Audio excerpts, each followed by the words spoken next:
Hello, and good morning. Happy Friday. It's Friday, TGIF. I'm Manila Chan. That over there is Ted Rall. You are tuned in to the Ted Manila Information Show, or TMI Show for short, because we bring you way too much information. We're live Monday through Friday, 10 a.m. Eastern Time, so please be sure to hit the like button, the follow button, and all of that to help our little channel grow. We're almost there, looking at you. All of those on YouTube, please hit that red subscribe button. It doesn't cost you anything, and it does a whole lot of help for us. So we would really appreciate if you do that. On today's show, we're going to try to keep it fairly short and end on a fun Friday movie recommendation topic. A couple old movies. I think I've got one rec. Ted's got one rec. We'll tell you why. But we're going to open the show by first talking about this New York Times in-depth deep dive into how Bibi Netanyahu prolonged the war in Gaza. Surprise, surprise, Ted, for his own personal gain. Geez, Ted, I would have never imagined. Never. No, it's truly increased. I lost Ted's audio. Oh, there you are. My heartbeat has increased by at least 1 beat per hour based on this news. So shocking. So shocking. We'll give you an update also on the Secret Service, because we're coming up this weekend on the 1-year anniversary since that attempted assassination attempt of Donald Trump over in Butler, Pennsylvania, and then the subsequent second alleged attempt by, I think this proves it, Ted, somebody that I would say is kind of Looney Tunes, the Ryan Routh guy. Yeah, if there was ever any doubt. This is it. We'll explain why, what's happening with that dude. And then a quick update about the political football that is birthright citizenship in the 14th Amendment. Just a quick update on that. And of course, like I said, we'll wrap up with a fun Friday topic. Ted and Manila's Fun Friday weekend film recommendations. I don't know if anybody's going to have seen any of these. Well, that's kind of. But we'll see. I mean, like, honestly, you don't want someone to be like, you should really watch like James Bond because like it's really exciting and cool and there's gadgets. I mean, not that. Nothing lamer than I mean, you also don't want it to be like this obscure Belarusian film from 1967 that you can only obtain from a man named Roscoe who's sitting in the end table in Marrakesh. I mean, you can't. It's got to be something you could see, right? That you can actually obtain from your home if you're just trying to chill out this weekend. So we'll end the show on that fun note. So with that, let's get to some of the actual news, Ted. Here we go. Don't forget, Ted, you got to wait till the Jaws is off the screen. You got to give Jaws its due respect. You can't start talking. Are you saying until Jaws? You're saying I'm rushing the Jaws? Is what you're telling me? You are trying to rush Jaws, and Jaws will not be rushed. Really? Okay. That is the wipe. That's the industry lingo for all of you wondering, when you watch a video or whatever, and then there's this full screen thing that comes on and then it goes to like a new topic. That's called a full screen wipe. Yeah, you know who loves Jaws. Probably the most famous cinematic example of that has to be it has to be Indiana Jones, right? Like he's always doing those wipes. That's true. And they're also in Star Wars. Yes.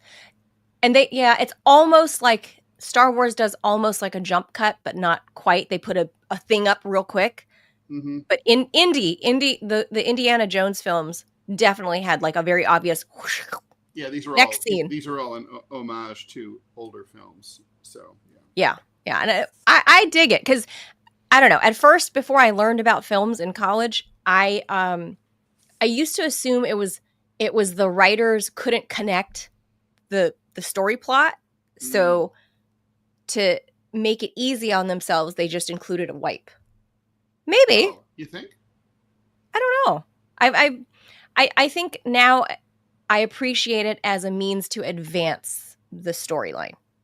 Oh, and by the way, I just want to make sure, we don't have producer Robbie this morning. I mean, he's with us in the world and he's watching, but he's not doing his work. He's off slacking, doing his real work. He's got to fill in for me. He had to go into his actual real job today so he could fill in for me Tuesday so I can take care of my mom's stuff. My mom's going in for surgery. Is it working? I think the Rumble looks good. So Ted is running Rumble. So you guys let us know. I screwed up royally last time, so I'm trying to step it up this time. So you guys let us know if Ted messed anything up. Ted is running Rumble because we don't have producer Robbie in the background doing this stuff because he's doing his real job. So you got to let us know if something is up with the Rumble feed. So we'll rely on you all in the chat. And I will so with that, incompetently attempt to fix whatever is wrong. This is why people need producers. True. So with that, here's the Jaws.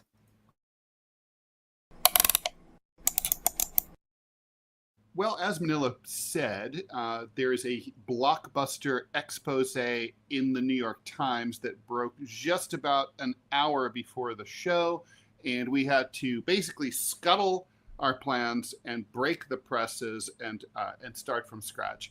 So here's what the New York Times is doing on this Friday afternoon, summertime weekend data dump, right? That's what this is. This is when you break something that's you think is going to be really a big deal and controversial, and higher ups inside the paper are like, well, okay, we don't want to kill it entirely because then we'll have a rebellion in the newsroom. But on the other hand, we don't want to put it out like say on a Tuesday. So this way it'll, when maybe people are paying attention. You don't want the world paying attention to the story, but you want to be able to actually put it out. That is why you say that Friday stories. Dutiful release, right? That's what it is. Yeah. So here's what's going on. Benjamin Netanyahu, none of this stuff is basically surprising, but what it is it's all carefully sourced with over 100 insider interviews from people who were literally, as they say in Hamilton, they were in the room where it happened since October 7th, 2023, when Hamas attacked Israel. And now basically we have all the receipts on what we suspected about Bibi Netanyahu. He's a traitor to Israel. So among some of the things that we are talking about here, in 2024, April of last year, Bibi was offered a 6-month ceasefire, including the release of all the remaining hostages and peace talks with Saudi Arabia that would have been absolutely a blockbuster form of diplomatic recognition for the Jewish state. But he had members of his cabinet who were so far right, even further right than he was, and specifically Finance Minister Bezalel Smotrich came in at the last second and told him that if he went forward with this ceasefire plan, his political survival would end because his government coalition would collapse, and then Bibi would face prosecution for all of those corruption charges that he's been facing. At the same time, he basically spent the last almost 2 years leveraging the war, trying, as well as the attack on Iran, to try to bolster his political standing, trying to make it till 2026, till the next scheduled elections. The judicial overhaul before the war, you might remember that there was this whole controversial Supreme Court. Supreme Court in Israel was a very powerful institution. Netanyahu jammed through something to weaken the Supreme Court, which was one of the more liberal aspects of Israeli government, and basically created divisions in the Israeli society and the government that basically made it Hamas say, hey, this would be a great time to attack. Intelligence reports told him this might happen. He completely blew it off. He also repeatedly stalled ceasefire negotiations, including in July of last year, just when there'd be an agreement. You know, he would ask for stuff, Hamas would say okay, then he'd keep introducing new demands over and over again, leading to prolonged fightings, more deaths of hostages, more deaths of Israeli soldiers, more deaths of Palestinians, and finally he went to fire key officials like the director of Shin Bet and the attorney general, the people who were, investigating him and his aides and their corruption over and over and over. And so basically what we have here is the New York Times has kind of decided to indulge in attempted regime change in Israel with this article. If and when this breaks into Haaretz and other Israeli liberal-minded papers, this is going to cause a shockwave in Israel, because all the suspicions that Netanyahu was completely just keeping the war going for no conceivable reason, and in fact actually strengthened Hamas because he had opportunities to make peace, but instead, by continuing the war, popular support within the Palestinian community for Hamas increased. So basically, he increased the power of Israel's enemies. He allowed Israeli hostages to die. And their profile. He killed Israeli soldiers unnecessarily. He killed tens of thousands, if not hundreds of thousands of Gazans unnecessarily.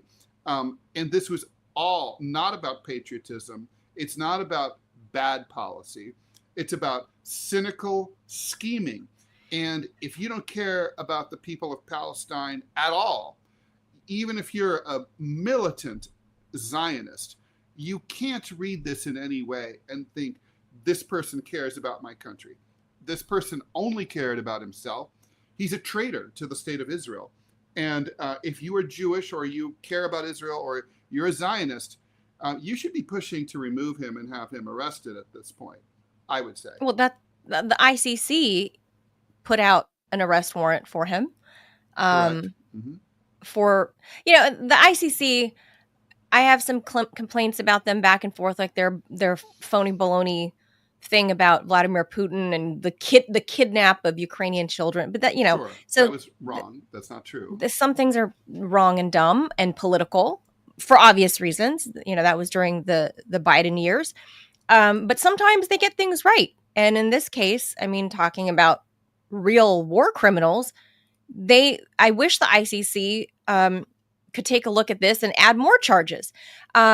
So I don't know what else to add to this, Ted, other than to say that when I went to cover the first of the first and biggest one of one of these rallies that was put on like by pro-Israel groups, like the free the hostages thing last year. I think I want to say it was last spring when most of the hostages were still alive, because people die of injuries when they can't have access to medical aid, and they don't have access to medical aid because their own prime minister. And when they get bombs dropped on them by their own prime military. minister, Yeah. So hostages tend to die when they don't have access to medical aid or get bombs dropped on them by their own government. So when I was covering that rally, I saw I could call them minor skirmishes, I guess, but not, maybe a couple shoves and shouts between Jewish supporters. So we're talking about the people that there were some that were super hardcore pro-Zionist, pro-Netanyahu, pro-whatever. But then there was also this contingent of Jews that were wearing kippahs. And I mean, these are Jewish people that were anti-Bibi Netanyahu at this rally, saying free the hostages, and that he wasn't, that he was deliberately prolonging the trade-off to get them back for his own benefit. And that's what they told me. I have it on film. And a lot of people were saying that they have, I guess I wouldn't call it intelligence, but they said they had, people that they know back in Israel that say this was happening and that these hostages were not being freed because Bibi Netanyahu is using them as his own pawns and his own scheme to remain in power. Because if you remember, all of this stuff was happening, and when it happened in 2023, he was already on shaky ground with a bad coalition government being formed that was falling apart at the seams. And he and his wife are both facing corruption charges for lots of money and bribes. They say the family that kills together stays together. Yeah, the family that corrupts together, the family that bribes together stays together. I mean, it's nice his wife to know was, that they have shopping. Some people play pickleball. Other people are more into Sarah and Bibi and robbery. Well, Sarah and Bibi. Sarah likes to shop. Bibi likes to death. Right. Yeah. And somewhere there was this overlap, and I personally witnessed a good solid number of small groups that were anti-Bibi that were actually themselves Jewish that were saying all of the same things to me, and they didn't seem like they knew each other because I asked where they're from, and I mean it doesn't mean they don't know each other. It doesn't mean this wasn't a coordinated conversation between these. Some people were Israeli, but all these people were definitely Jewish because they were inside the rally. And getting inside the rally, it was like you had to be super vetted, and just it was a very controlled, like almost like a concert, because it was cordoned off on the National Mall. So these people were all searched, and tens of maybe 10, 20,000 people in there. Oh wow! But I didn't realize it was that big. It was huge. And out on the street is where I saw more of the quasi physical skirmishes happening, where some of these super Zionists were shouting slurs. For example, at Medea Benjamin of Code Pink, tough little lady. She gets a lot of abuse. That woman. She gets a lot of abuse, and she's Jewish.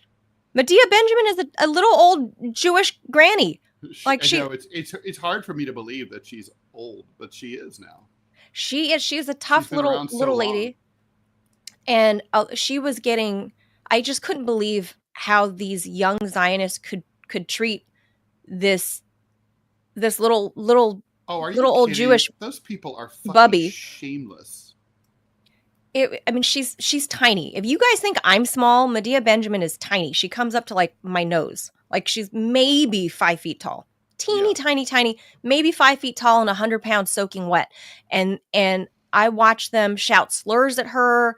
And, not only were they not bothering to even hear her, they were shouting like the C word at her. I mean, it was really bad. And some people, I watched them, men, young, like college age men, almost accost her. I mean, the young, strong, like strapping young men almost accost this tiny 5-foot-tall little Jewish grandma. Like, what on earth is wrong with you? But that just goes to show how deep this whole, Zionist brainwashing, like you're willing to assault a little old lady for the benefit of Bibi Netanyahu's regime when she was one of the people outside of the rally presenting evidence of why she believed Netanyahu was expanding the war, and they didn't want to hear it. I've seen some of this stuff firsthand. It turns out, of course, that she's 100% right. I mean, she's always right. Well, the thing is, you could just look at it and think, okay, well, there's no other explanation that really made sense, right? I mean, we're being told that this is a war that's meant to make Israel safe, right? And it's like, all right, but it's not doing that, right? Like there's no clear. I mean, Israel hasn't even bothered to articulate what their end game is here. It's all vague stuff like, well, we're going to be safer. We're going to end Hamas. And it's like, well, you're not ending. This is not going to be the way you're going to do it. So it's like, even again, you just can't take them at their word because their word doesn't make sense. It doesn't pass the smell test. Yeah. Yeah. I've long suspected that this was a possibility after I covered that rally. And I thought, well, this is interesting all the dots connect, things make sense that people are saying this because he was going to get pushed out. He was going to have to face prosecution. Well, yeah, he overturned their Supreme Court and changed the rules to protect his own ass. And that's what really set off a lot of protests against him. Right. If you remember the year leading up to October 7th. And now there's this damning evidence that people have been saying for 2 years that he knew that Hamas was planning this attack for a long time. And you know how even I considered that was going to happen, Ted? You want to know how I know? By my super investigative reporter sleuthing. Let's hear. You know how I knew? No. Hamas had a Facebook channel and they were showing videos of them training publicly, hang gliding in, parachuting in. They had a public Facebook page showing that they were practicing assault on a civilian population. Wait, did you know about that? I know that this is true, but I wasn't aware of it until after October 7th because unlike some people, I don't look at Hamas's Facebook feed. Did you? You should. Clearly. Stuff. Yeah, clearly I should. So it was obviously signal. We're planting something. Did you see it before? Or? I did. Oh. It was 4 months prior. It was out that summer. Okay, wait. So what did you make of it when you saw it? Nothing. I just figured they're always doing some, sometimes they're crawling through mud, on their elbows underneath barbed wire. I mean, I don't know. It's not in English. Did you sort of think it was sort of like did you think it was wait, so if it's not in English, why are you looking at it? Because it's showing up in my feed because, all the algorithms know it. The algorithms must know what I do for a living, or at least what I'm interested in. You radical Islamist Facebook pages. So they show me military training videos. Uh-huh. So it shows me military training videos. It's like those old Al Qaeda Afghanistan jungle gym. Yes. Videos. So I didn't think, guys jumping through tires. I always looked at it as radical Islamic militant CrossFit.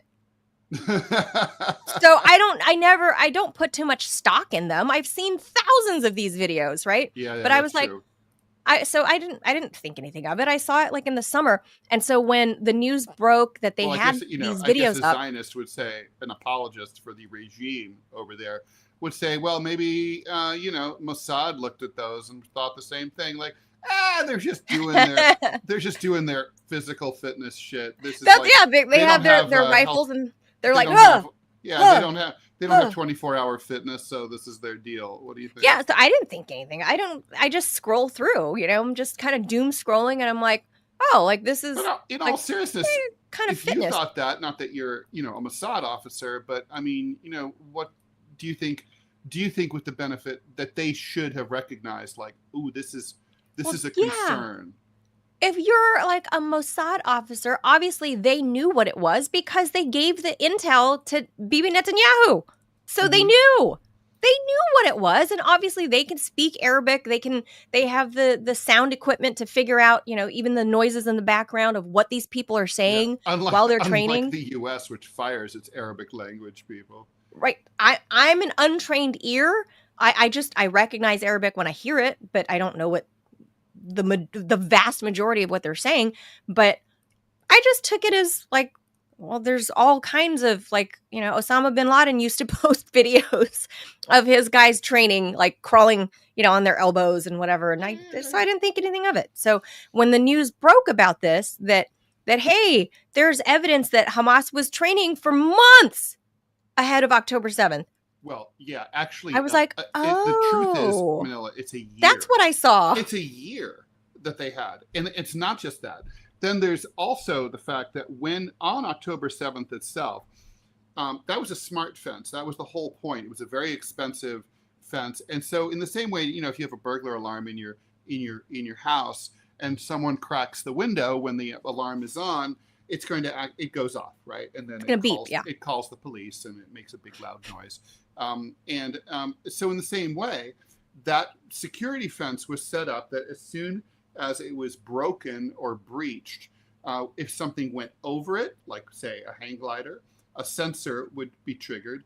Or if the fence was broken, as like when they used a bulldozer to break through the fence, that it was going, then, in Tel Aviv and in Jerusalem and all the headquarters for the military, there's a room, and it's suddenly like, hey, we have a breach in Sector 6. And then, so they knew right away, right? The Israeli armed forces didn't respond to the site as late as 9 hours. 9 hours. Now, I want to put this into perspective here. This didn't happen in the equivalent of like rural Montana or Nevada. And even that, you could get there well before 9 hours. But Israel is the size of New Jersey. It's a modern country with highways. So nothing in Israel is from the middle of Israel is more than an hour and a half away. Nothing. And that's if you're crawling through traffic. Nothing. So like, there's the response time from the nearest military installation should have really been about 10 to 15 minutes. I'd heard that before. They 9 hours. They did it. And also we know that there was this Samson directive that had been in place that if it looked like to Israeli drones or cameras that Israeli citizens might be taken hostage, that they should be killed rather than to be allowed to fall into the hands of the Arabs. And so we know that went into effect. A number of the concert goers and residents at those kibbutzim they were killed by the IDF. And so, I mean, the point is, this is a scandal of staggering proportions. Yeah. And it's just, I think the only reason really that there haven't been real consequences for Netanyahu and his henchmen is because Israeli society is so closed off. They don't have so many people don't speak English, Russian, other languages that are covering this conflict internationally. They don't have they can see the foreign media, but it doesn't do them any good because they speak Hebrew, this worthless language that is not spoken anywhere else on the planet. And that was resuscitated by the Zionist movement in the 1880s and 1890s. So, this kind of article, people are going to say, well, what's the point? What's the big deal here? The big deal is that when a big mainstream institution like America's most important newspaper puts this all into one place, it becomes part of the historical record. It's sourced, it's mainstream, it's undeniable except by maniacs. And so now there's never going to be like I think Bibi did this. Now it's going Right. to be like, we know Bibi did this. And even his strongest supporters are going to be back on the defensive and having a really hard time figuring out how to justify what this guy did and what they backed up. This will have a political impact. Yeah, well, I don't know. I except for that last part, I agree with everything up until that last part. I don't personally believe there will be a political impact, and I'm gonna say 2 words: Epstein files. Be more specific. More detail, please. There's not going to be any political fallout over it because the Epstein files have vanished. In Israel, I mean. Not even there. I don't think there's no political fallout. The dude was just here on Monday for his 3rd trip in 6 months. Yes, he was. The night before, or Tuesday maybe, the Epstein files are magically no client list. We covered all of that this week. I don't think any of that is a coincidence, and I don't think any repercussions are going to be had, whether in his homeland or in ours. I think he's at this point just. It depends on how you look at it. He's either mired himself in this thing in Gaza, or he's secured himself. That's well said. I like that. Position. It depends on what side of it you're looking at it. But he's there, and I think, for me, my opinion, and I don't have any proof other than connecting dots, is that the Epstein files / Mossad is the reason Bibi is either mired or secure. So I think there's that. And also, we got to give a shout out to the well-dressed nerd, one of our Rumble Room regulars. Thank you for that donation. Our friend Nerd donating to the show. Thank you. And he says in the Chappelle voice, "Gotcha, bitch!" Yeah, I think that's, But well, that's my point. I think they got him. And I think there is a gotcha, but is there also, really a gotcha if there's no repercussion? The New York Times is a very big supporter of Israel. And right. So there's but not that's why it's out on a Friday morning. Not of Netanyahu. So they've kind of like now, but they kind of like gave Netanyahu a free hand up until now. This is also a clash Friday release within the power brokers. Yeah. Well, I think what happened is there's also a clash within the New York Times, right? So they decided to go after him. The board. They got the board is probably not thrilled. Yeah, the board. Yeah, exactly. I think someone was like, "Let's do it. This is really worth doing. We can like kneecap Netanyahu." But then, yeah, someone on the board, someone connected, kind of like the same people who call Columbia's trustees. Right. And push them around, those kinds of I'm people. I'm certain the New York Times editorial board has an AIPAC handler, just like every member of Congress does, except Thomas Massey. So 434. I'm sure the New York Times has that. Yeah. So that means the one free AIPAC handler, because Thomas Massey doesn't take them, has been shifted over to the New York Times, and that's where the 435th AIPAC handler goes. New York Times. That's my guess. Yeah, that's a fair guess. Anyway, I think it's a big story, worth watching, and we will continue to do that. All right, for sure. Okay, so let's see. A federal judge. On to Trump. Oh yes, that's right. Okay, so let's do this. We'll get through this pretty quickly. The Secret Service has suspended 6 of their workers without pay as the agency faces scrutiny after 2 assassination attempts against Trump. One in Butler, one at Mar-a-Lago. Matt Quinn, Secret Service Deputy Director, told CBS that the penalty was 10 to 42 days of leave without pay or benefits. They were also placed into restricted duty or roles with less operational responsibility. The assassination attempt in Butler, Pennsylvania, and that second attempt at the golf club, that Trump's golf club in West Palm Beach, spurred the resignation of Director Kimberly Cheadle and triggered several investigations and congressional hearings, as you might remember from last year. There was also a report issued by the House Task Force that found that security lapses that led to the first incident were not isolated to the campaign event itself. They said that pre-existing issues in leadership and training created an environment in which failures could occur, like giving big responsibilities to personnel with little to no experience in advanced planning. Brilliant. They also noted a lack of coordination and planning between the Secret Service and local law enforcement. Oh, you mean the police who were right underneath the roof of the alleged shooter? Like all imbeciles, all a bunch of fat oafs. And also, that none of the buildings were cleared that were in a direct line of sight of Trump's stage? That none of the... Literally, the guy was like banging around on the roof of this metal building. Right? Yeah, all the shed. The rally goers were like videotaping him, like, "Hey, there's a guy on the roof, with officer. There's a guy on the roof with a gun." Like, yeah, and they're like, "What? That's weird." Where? I don't know what you're talking about. Yeah, it's kind of like amazing that he wasn't like just instantly shot, right? I mean, immediately. But that's if you believe he was actually the shooter, which I don't. Who do you think? Do you think Clovis was involved again? No, Clovis is an angel.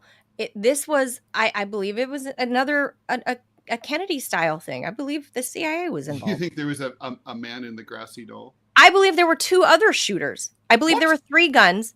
What? Yeah, the kid on the roof, a man in the water tower, and a man across the street at the what was a I think like a kids gymnastics studio or something that was closed for the summer, and the attic space of that gymnastics gym had a window that was perfectly squared out barn style window that faced straight shot direct to Trump's stage, and within like whatever it is, like 200 meters or whatever the measurements are, that are an easy target for anybody that has had experience talking to or, like covering sharpshooters and snipers. Like 200 meters is a piece of cake with their scopes. And so I believe there were 3 shooters. The alleged one that went awry, the first shooting, pew, pew, and it landed in the crowd. I believe it was that kid. I believe there was So does that include the firefighter who died? Yeah, I think the kid, his stray shots, because he's a bad shot, he did, not much training, went into the crowd. Well, he didn't have much training. It's really a pity he didn't get hired by the Secret Service. He should have applied for work. So I believe that was the first shot. I believe there was a second shot, or third maybe. But anyway, the second shooter would be somebody that was allegedly up in the water tower. And this is kind of a triangulated position. And I believe the shooter that actually nicked Donald Trump's ear is a real, actual trained sharpshooter, a sniper that was probably at the barn that was directly opposite, a couple hundred meters away, at the barn of the kids' gymnastics place. Manila, what is your sourcing for all this? I just did the homework of like looking at the space, like the event space, and looking at millions of interviews, maybe not millions, but hundreds of local news interviews, just various interviews, eyewitnesses that were there that said there. I've seen videos of people showing a shadowy figure on top of the water tower as they're pointing. So I've done my own little piecing together of this as a reporter. I've listened to many, I forget what they call forensic forensic. I don't know what they're called. Audiologists. Yeah. Yeah. A forensic audiologist. Audio forensics is one of my interesting topic of great interest to me, because audio and unauthenticated and modified audio was a key piece of evidence in my case against the LA Times. I didn't know that. That's when I listened to authentication. And, I listened to several experts explain it and play the audio, and they did their whole magic tricks with it and showed the differences. And it was a whole thing last summer. I actually covered the case for RT International last July. So I had to really delve into all of this. I didn't obviously give this conclusion because this is my editorializing.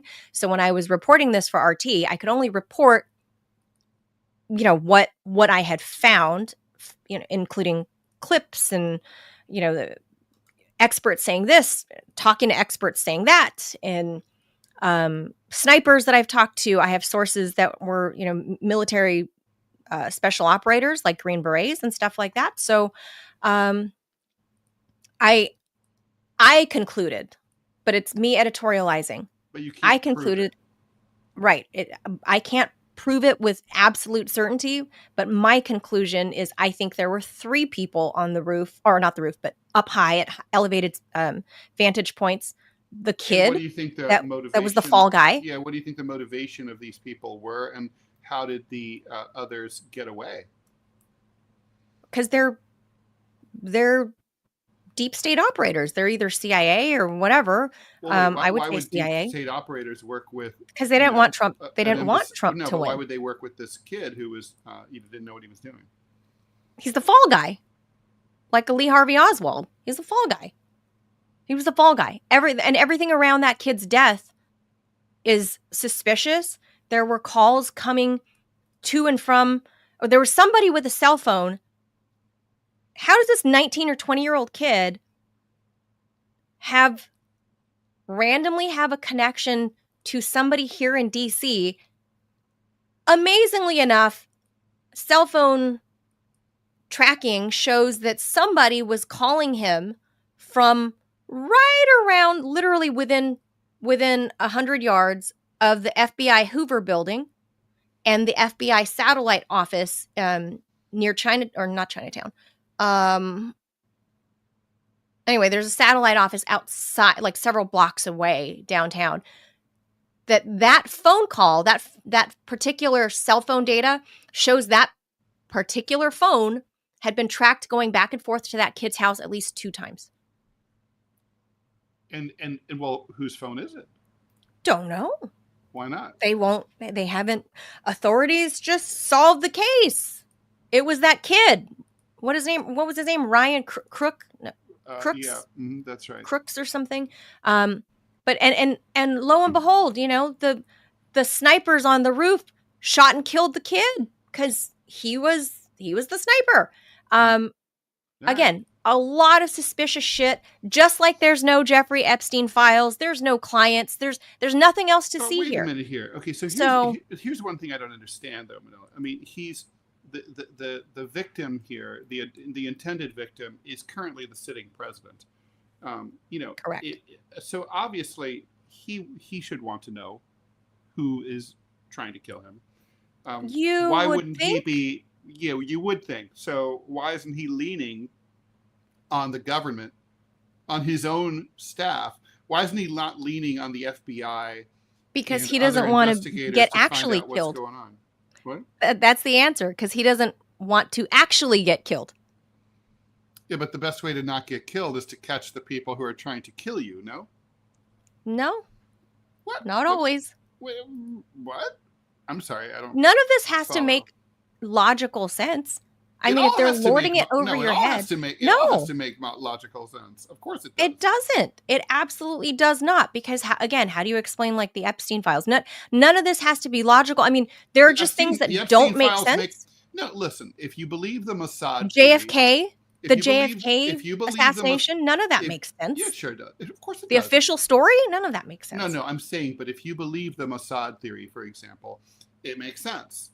In fact, it might be the only theory that makes sense, that or the drug dealer theory, but I feel like that's not sourced well.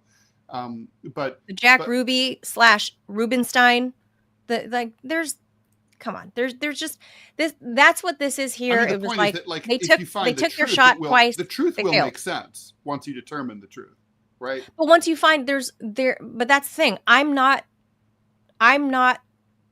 This isn't like my beat, and it's not something I can dedicate my whole life into trying to figure out.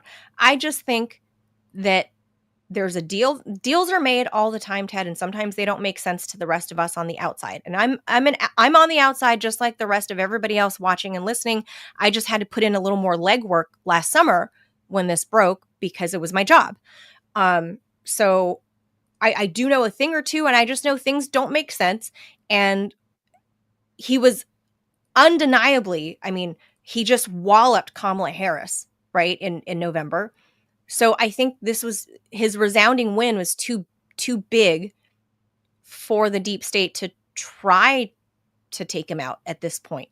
At this point, they know that the heat is on them. It doesn't mean he's not going to, drink some Diet Coke and suddenly have a heart attack either. I don't know. Who knows? But for now, he is president and he is safe. For now. For how long? Who knows? I don't know. JFK never saw it coming, I don't think. I'm not a JFKer. I have some basic on the ground understanding, but a lot of that stuff doesn't make any sense whatsoever either. The official narrative and why at some point, if they decide to take you out, they take you out. That's just how it works all around the world with, that, Ted, with every government. You know this. If they decide it's going to happen, it's going to happen. Then it's bye-bye. It's just they've gotten sloppy over the years. This is not the same era as JFK. There are cameras everywhere, and everyone has a camera in their pocket, now. right? Yeah, it's harder. It's harder now. Mm-hmm. It's harder to off people, a high-profile person. So, I think though, if they really, really think hard, even though their skills aren't what they used to be, Ted. Mm. Spying and off the books government offing of people, they've gotten lazy. They depended on technology just like the rest of us. They depend on other stuff instead of like really mapping out with their brains like how to do something. They're like, I'm gonna go ahead and chat GPT this and see what the best way to kill Donald Trump is. All right. Well, listen. So, but all I know is it doesn't make sense. Let's keep going, because believe it or not, I have a little minor surgical procedure to do after the show. Self-surgery? No. It's I'm a medical professional. Will be doing this. Oh, okay. I have a little cyst on my back. I'm having it removed. What is with men and like middle-aged men and their back cysts? What is that like? Do you know like lots of bumpy dudes? Bumpy middle-aged dudes? Yes. Yeah. Don't you ever watch Dr. Pimple Popper? I have seen her, and I find it fascinating. Whenever I'm on the subway and I see like a woman, usually it could be a man, but usually a woman with a big oily one, I'm always like, oh, let me get that. Yeah, I love that. But many of her patients are always like middle-aged dudes. She's living her best life. She's living my best life. I would do that. You would do that as a profession? 100%. I would love it. Yeah. I had a girlfriend who she had huge zits, and I would like explode them and they would squish all over the place. God. It was amazing. It was so exciting. I don't know why I liked it.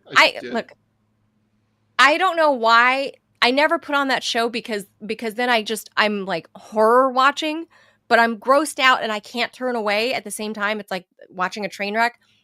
So I never turn it on. No, for me, it's like literally like, oh yeah. I don't get that. I don't have that. It's like an acne orgasm. It like basically you have the pressure has built up, and now you're going to release it. No, for me, it's gore and disgust, and but I also can't turn away, so I just don't turn it on, and I never let it I never let like the Netflix or whatever do auto feed. No, not for me. No. Okay, we got one more on this tangentially related.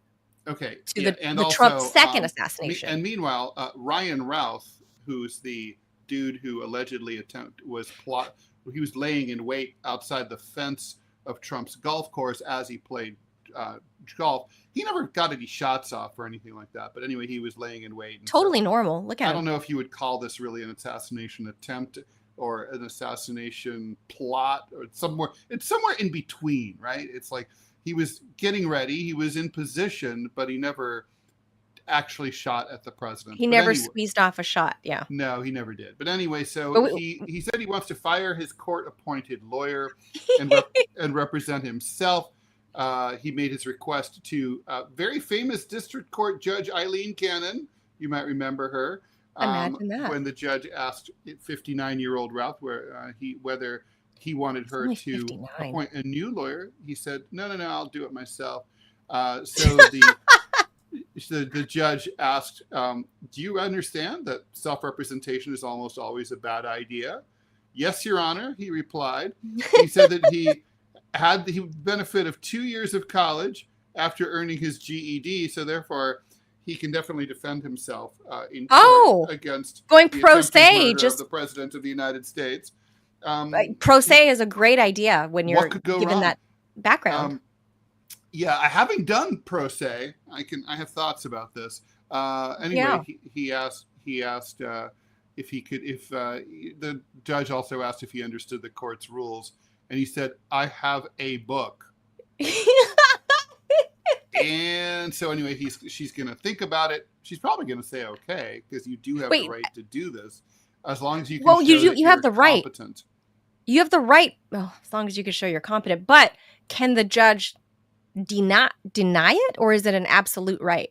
No, the judge can absolutely deny it, and in my view, should, but probably won't, because to be declared mentally incompetent in the United States. Bear in mind, this is a country of incredibly stupid people. So to be declared mentally incompetent in this country, you have to basically be like swallowing your own tongue and like eating your own boogers and probably far worse. We allowed Joe Biden to continue being president for all 4 years. Yeah, which shows how dumb we are, And there are still Democrats who don't think that was a bad thing, who are like, well, at least he wasn't Trump. Jasmine Crockett, Congresswoman, Texas. Yeah. And he's like, I never. And then we have Republicans who think that it's okay that we're going to have UFC fight on the lawn of the White House for the 250th anniversary of the Declaration of Independence. That's fun. Yeah, this is not a brilliant country at all. Yeah, so, we have really devolved into Idiocracy, also one of my favorite movies. But Ted, look at this guy. Why would you say it's a bad idea for him to represent himself? He's styling. Totally normal and very patriotic. Very patriotic and very Ukrainiotic. Right there is what I call Florida man. This is Florida man.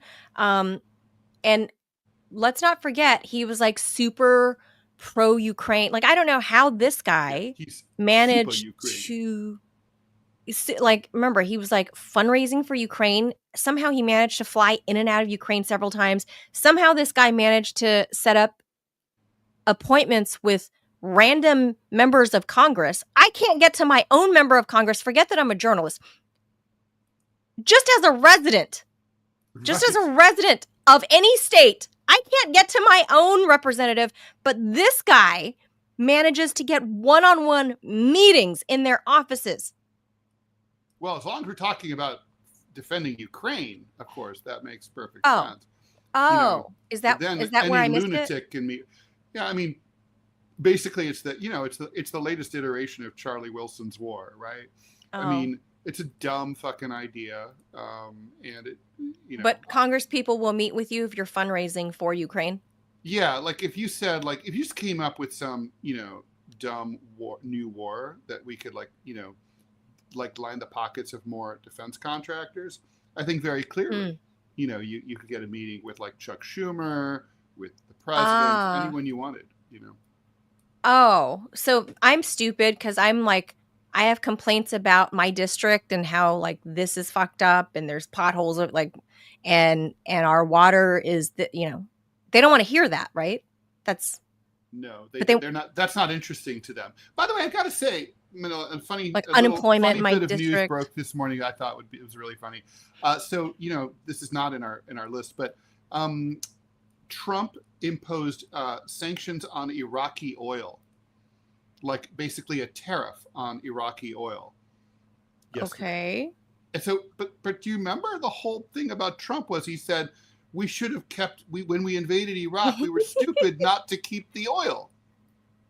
Yeah. You do see the And then he contradiction asked there. about Syria. He was like, can we just keep the oil? Right. And it's like, We're there. Well, like, I mean, we did invade the whole country and take it over. I mean, we should at least be able to buy the oil at normal market price, I would think. But apparently not according, I mean, and the Iraqis are willing to do that. But you know, Trump's like, no, you keep your dirty oil, and the Iraqis don't care. They'll just sell it somewhere else. You know, probably to the Iranians. Well, we're also imposing immediately 35% sanctions on whatever from Canada. So Mark Carney, the new PM is... Yeah, this is going to put a big dent in my Molson consumption. Ah, Molson. My poutine. What am I going to do without my poutine this weekend? Yeah, your imported poutine. I just thought this was like this. Ted, do you think Eileen Cannon is going to allow him? Believe it or not, I think she will. I don't think she should, but I think she will. I don't think anyone should. I want to watch it. If that's the case, I want them to televise it. Please televise it. I did allude to the fact that I had to go. I went pro se. All right, so this was not by choice.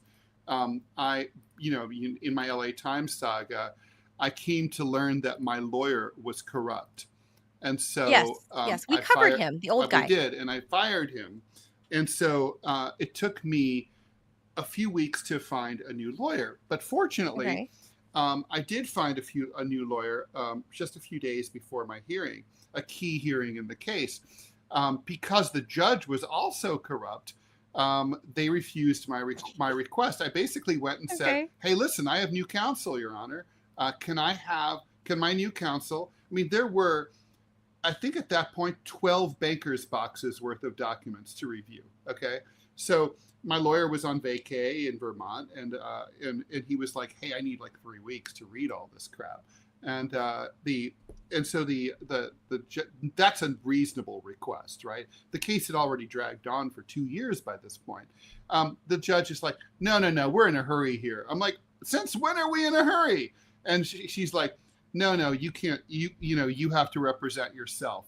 So she forced me to go pro se. And by the way, in front of a courtroom full of cameras, I had every LA media outlet, all the ones you grew up with, Manila. They were all in there, and I'm there having to pretend to be like Mr. Smith Goes to Washington. I was nervous as hell, and I was facing off against the LA Times' Barracuda $850 an hour corporate lawyer from hell. And I had to go against her. Hilariously, she said that I scared her because I was so tall, and she asked the judge. She asked the judge to have a court officer separate us, and he said, "I'm not going to separate you on the grounds that Mr. Rall is too tall." Okay. Anyway, as Greg Palast told me before I went in, he said, "You're going to lose. You're pro se." Well, he was right. I did lose. So but I was going to lose anyway because the fix was in.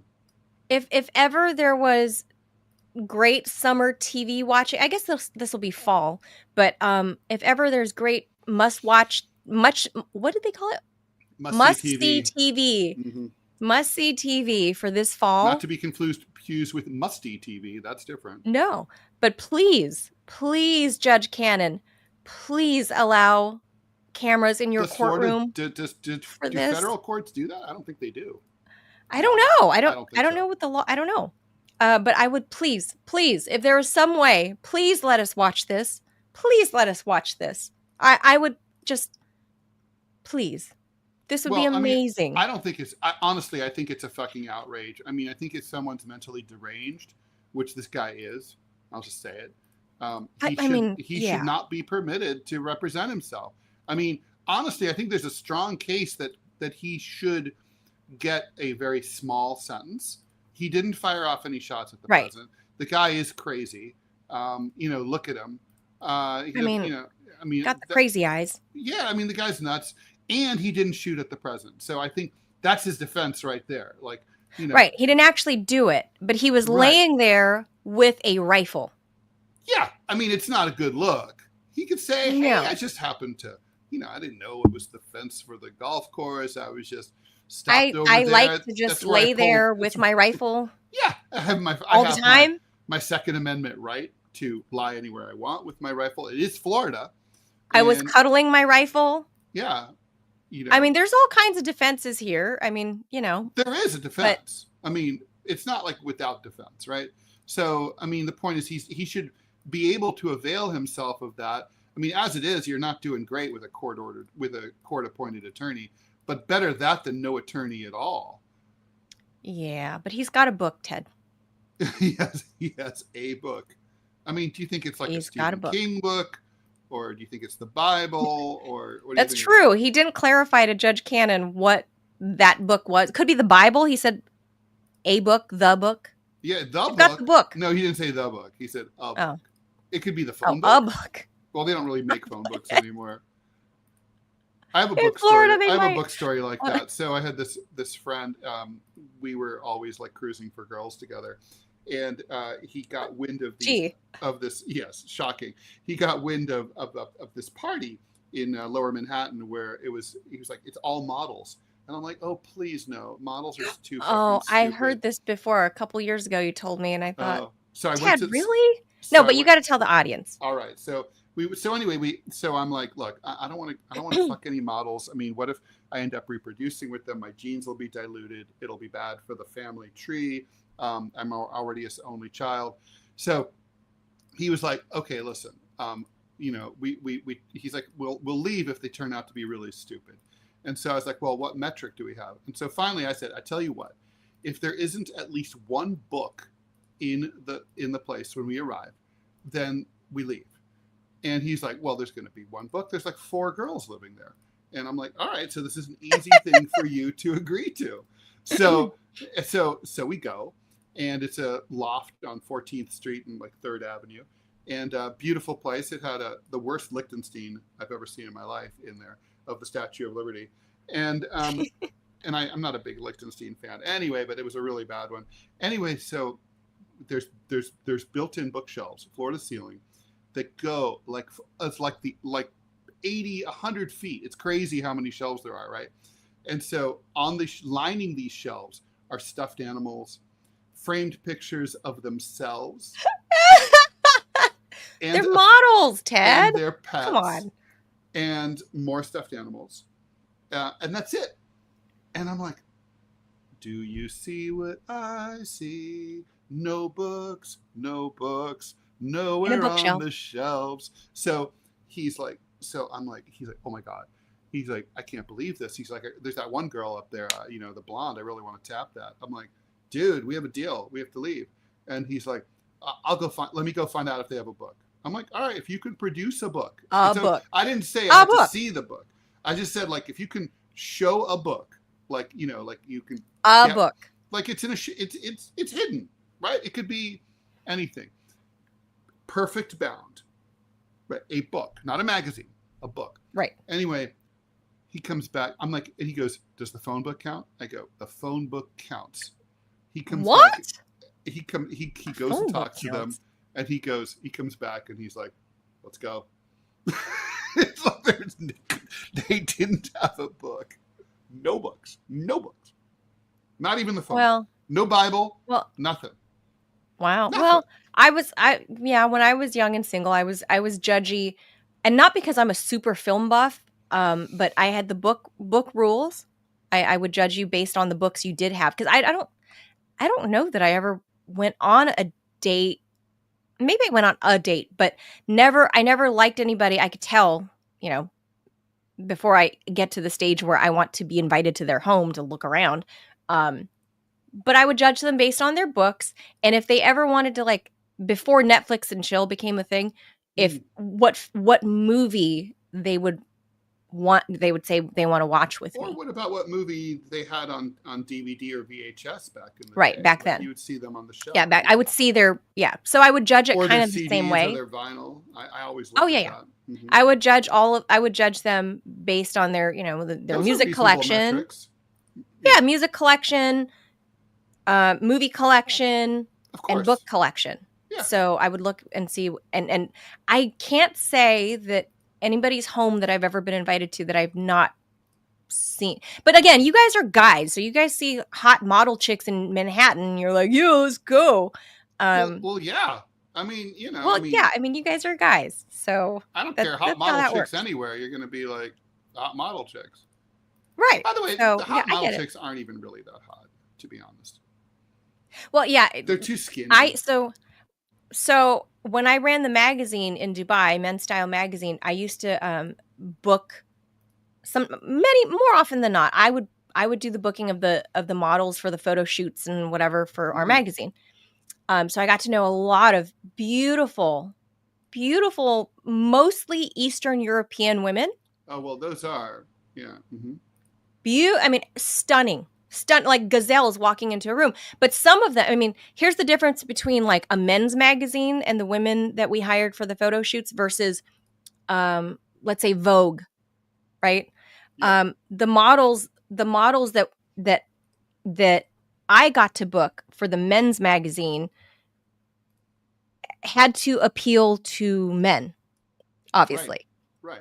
So those women were more of what you would consider like classically hot of every race, right? Like she's built a certain way. She's got some build on her, right? Mm-hmm. Some of them like a brick house, and some of them, but kind of wafy, but traditionally beautiful. Sure. Whereas models you would book for like Vogue magazine would be like these like collarbone. So if you saw them in real life, they're like these runway models. They're like 6 feet tall, and they're like super skinny. They weigh like 140. Right. They have the Auschwitz look. Yes. Not traditionally attractive if you would see them walking by on the street. Sorry. Not traditionally hot that you would see walking. Because I've seen many of these models. When I go to Manhattan, you can always tell the models because they're like lanky 6 foot tall girls that were skinnier than me. And they just look emaciated and their faces are kind of strange looking. But on the magazine, after they get their hair and makeup done, the camera, they're very photogenic and they're walking clothes hangers. That's their job, right? So you can always tell. You can tell the difference. So, but I guess to your point, Ted, none of the friendly model girls I got to know 15 years ago. Let's just say I've never discussed novels or films with them. So like this, for example, would not have been ever. No. Even if Dostoevsky was from their homeland. Or this would not possibly be. No. Or maybe not even. No. Maybe not even this. Not even that, Ted. No. Not even that. Mm-hmm. Although I had many conversations about like creme brulee.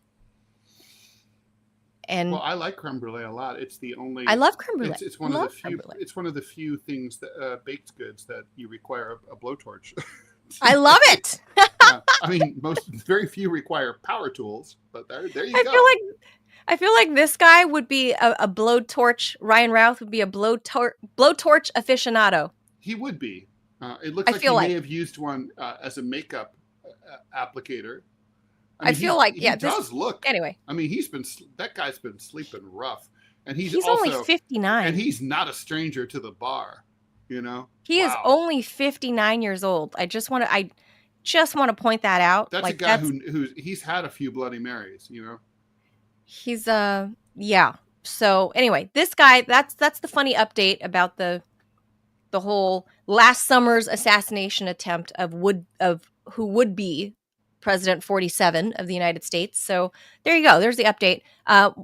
Well, we still call him president at the time because he was a former president. Once a president, yes, always a president. Yeah.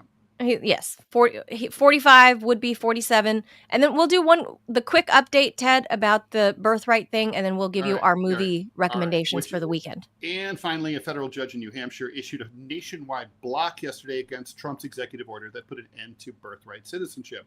So this is, in case you're having a hard time following this, you're not alone. So 2 weeks ago, the Supreme Court ruled 6-3 to limit federal judges from issuing what they call universal injunctions, which are basically an injunction that applies nationally as opposed to only within their district. So that's about all of Trump's executive orders, which meant, but it was supposed to specifically relate to this birthright citizenship thing. And it was viewed as by him and his administration as a huge win for him. But now Judge Joseph LaPlante has reversed that Supreme Court ruling by doing an end run. He hasn't said you can't, obviously a lower court can't overrule the Supreme Court, but this is like a different thing. So he's granted class action status to an ACLU lawsuit, and class action status is national. So basically that lawsuit represents babies born to people who live in the U.S. illegally or temporarily, plaintiffs and advocates, including an unnamed pregnant woman and 2 parents of infant, claim that more than 150,000 kids will be born each year in the United States who belong to this protected category. Judge LaPlante, appointed by Bush II, is citing the 14th Amendment definition of U.S. citizenship in his ruling. So at issue is the phrase subject to the jurisdiction thereof. This is going to go up to the Supreme Court again. I suspect the Supreme Court will agree with LaPlante, and that the court will continue. They won't change their view on these nationwide injunctions, but they will rule against Trump on the 14th Amendment, and they will rule that basically birthright citizenship will continue. And basically, this was kind of a clever way by the ACLU to do an end run against an end run. I hope you're right. Producer Robbie's not here to defend his position on this, but Ted and I agree. Because I have to get out of here fairly soon and go get my giant cyst popped. Oh God! Don't worry, Manila. I'm going to have them take video and send high res and send it to you immediately after. We're gonna air Ted's no cyst popping. It's just for you, me, and Robbie. That's all. All right. On to happier stuff. Okay, for your weekend, we're gonna send you out with this. Ted and I are each gonna recommend a movie, for you to watch this weekend. They're old movies, and for me, I'm picking one of my favorite films ever. I can't believe this came out in 2001, Ted. Like it's still just as crisp and whimsical and as, to me, as great as ever. I picked the French film Amélie. Amélie is one of my favorite films ever because, like I said, it's whimsical. It's the way the director shot this film. I love the dramatic lighting. I'll get to the storyline in a second, but just the visuals of it just makes you happy. I think people, if you haven't seen it, it's an old film, 2001, French. It's a foreign film. It's subtitled, and I usually don't like having to read subtitles the whole time, but this movie just makes me happy. And it's kind of a love story wrapped in like the quirkiness of the main character, Amélie, if you guys don't know the film. And she was raised by, as a little girl, she was raised by neurotic parents. Her mom dies. Then she has this weird relationship with her dad, who kind of didn't like pay much physical attention to her. So she kind of had this weird, not antisocial. She just wasn't great at physical interaction, Ted. I feel like she might be on the spectrum. Maybe. I don't know. It's 2001. Now I don't know. Now everything is spectrum. But don't you feel like she's a little bit spectrum-y? No, I just find her quirky. And when I first saw this film, I mean, I was in college, and it really resonated with me. And I mean, if you're a friend of, like, say, Wes Anderson, who I love Wes Anderson films. It's kind of in that vein. It looks like a Wes Anderson type film, um, but I really identified with this character, and Well, it's like the not, fact but I that mean, it doesn't have that Wes Anderson kind of, s- sort snark. of. Well, also the aesthetic of it, right? Like, I think the aesthetic has look at the lighting and stuff. Like, oh, what was that? Not it Mount feels a little Rushmore. more naturalistic than a Wes Anderson film to me, anyway.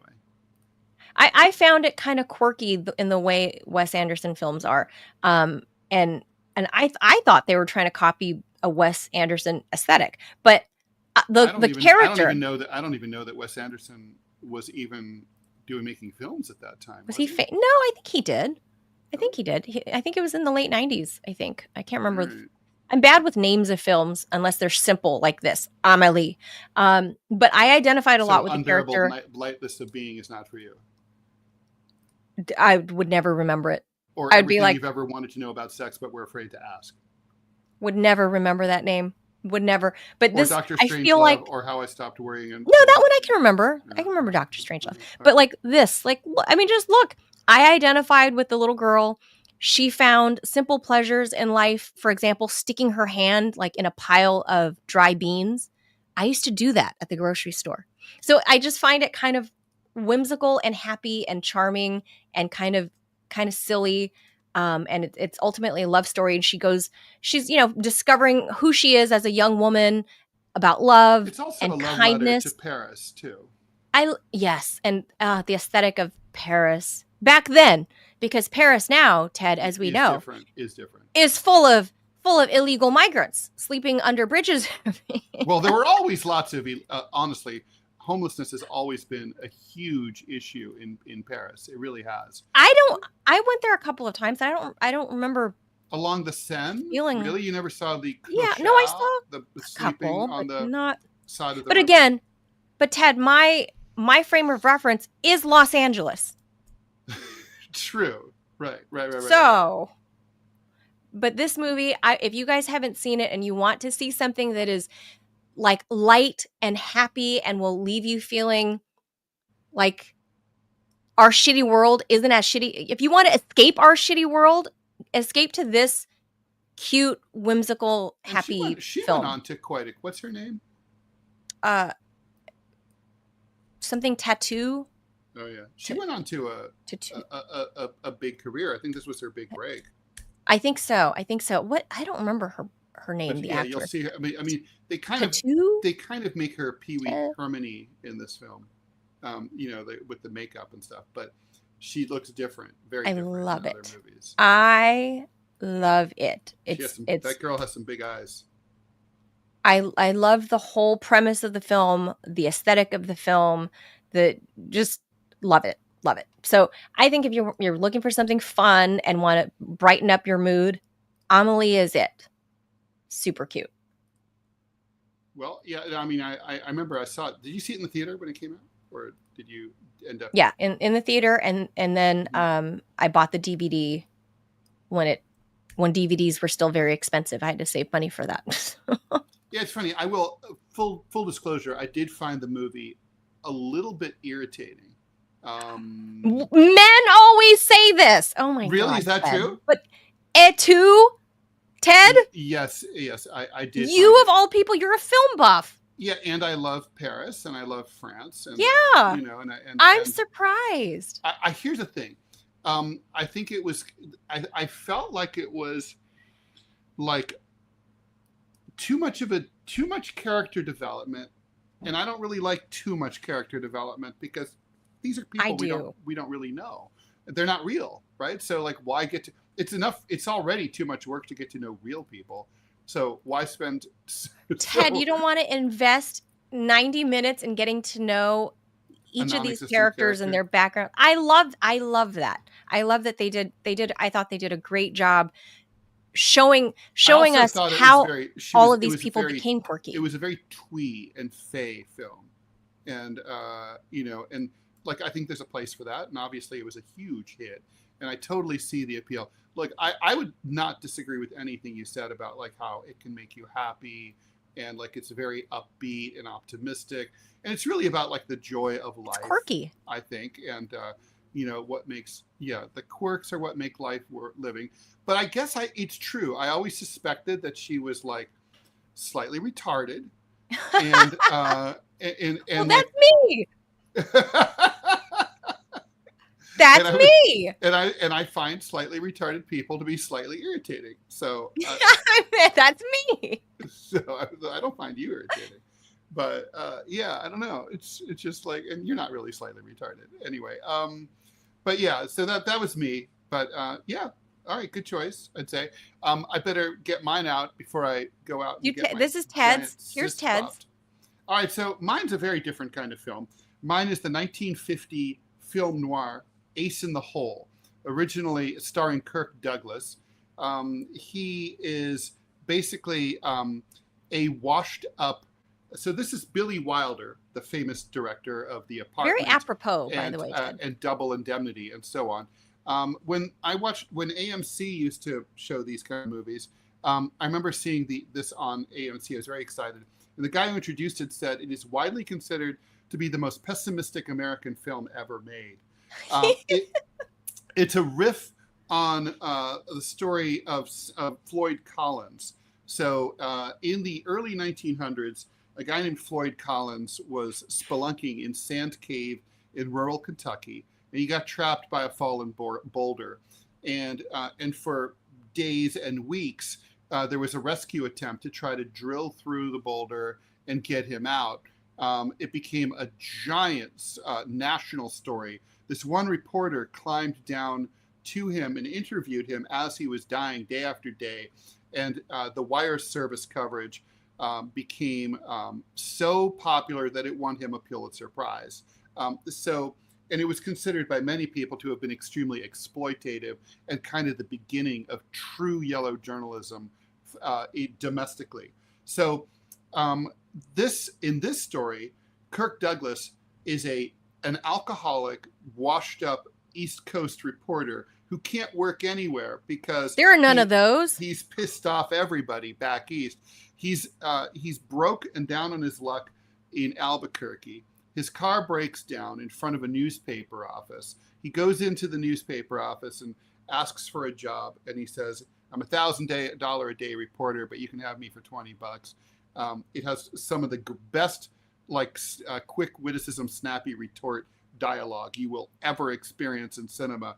And lines like, for example, he notices the editor, and he says, "I've known men who wear suspenders, and I've known men who wear belts, but I've never known a man who a man who wears both belt and suspenders. You strike me as a careful man." I love lines like that, right? To me, belt and suspenders. So belt Larry and King. Suspenders, but it's really great. Larry King. So the dialogue is just absolutely amazing.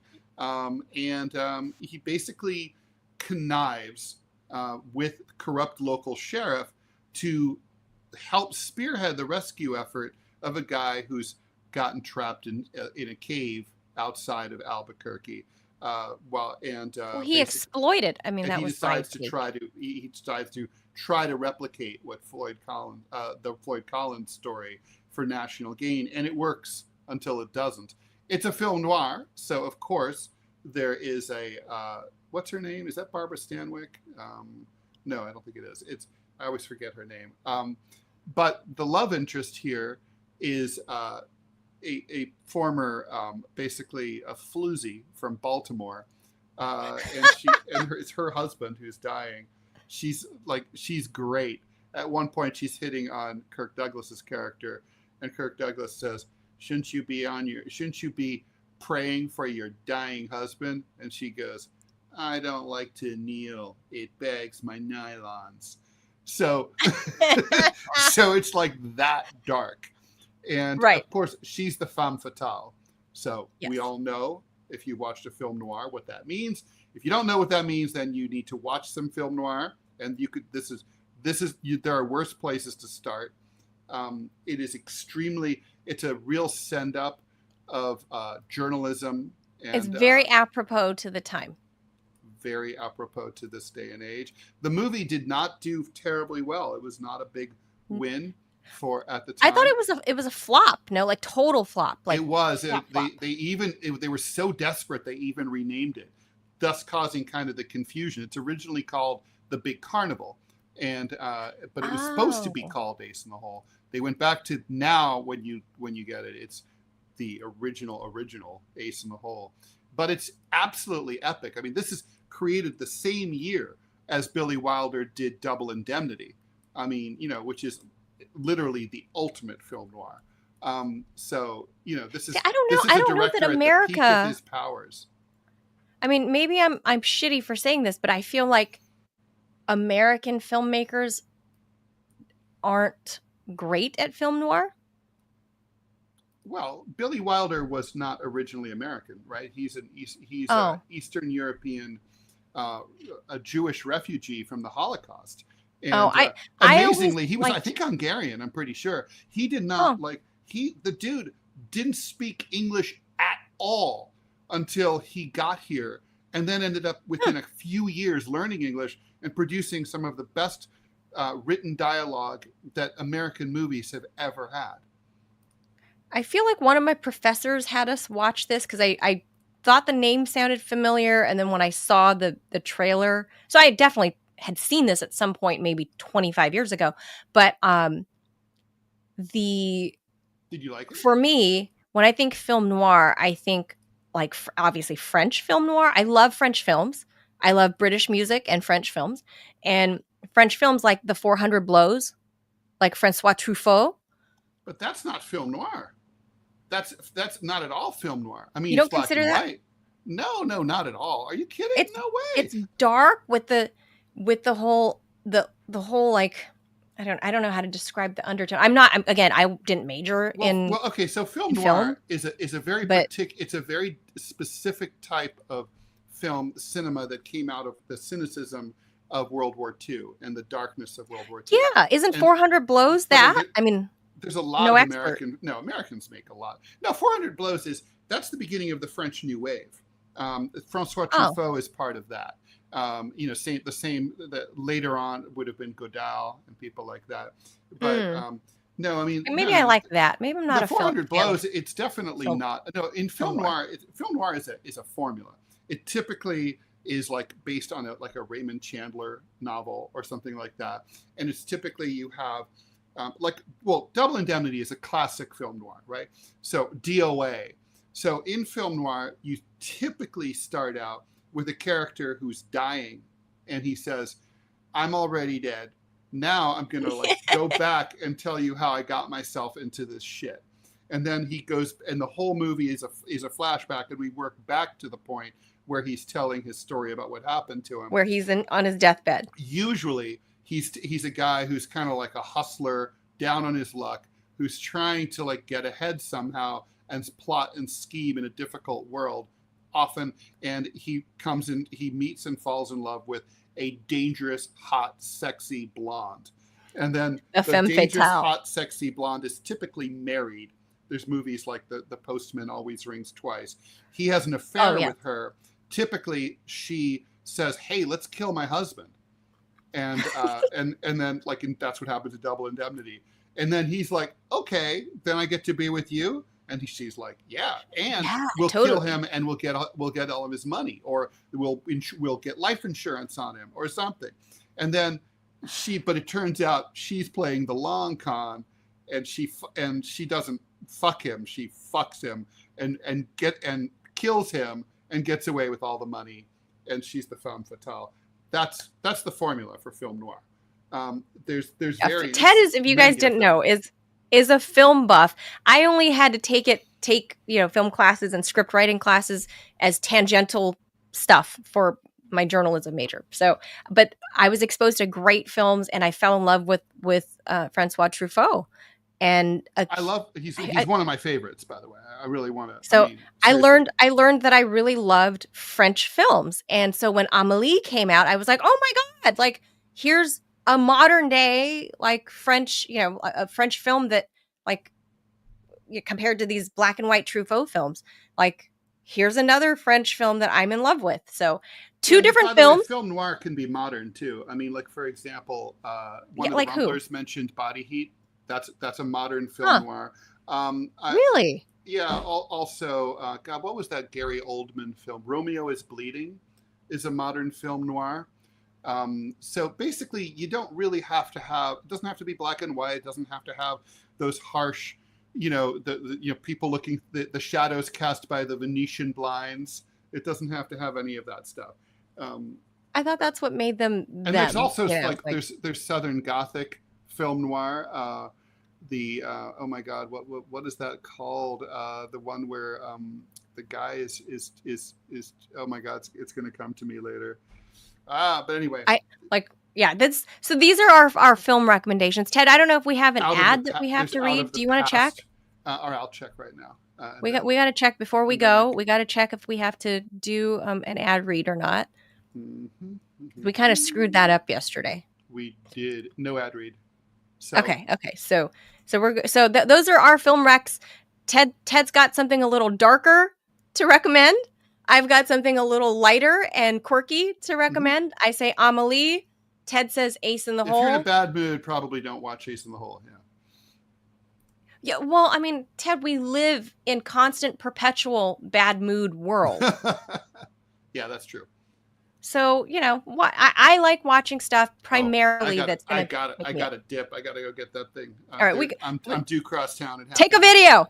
All right. Thank you guys for tuning in. Happy Friday. Happy weekend. Have a great weekend, everybody. We'll see you back on Monday. Hit the like and subscribe button. Adios, amigos. Bye.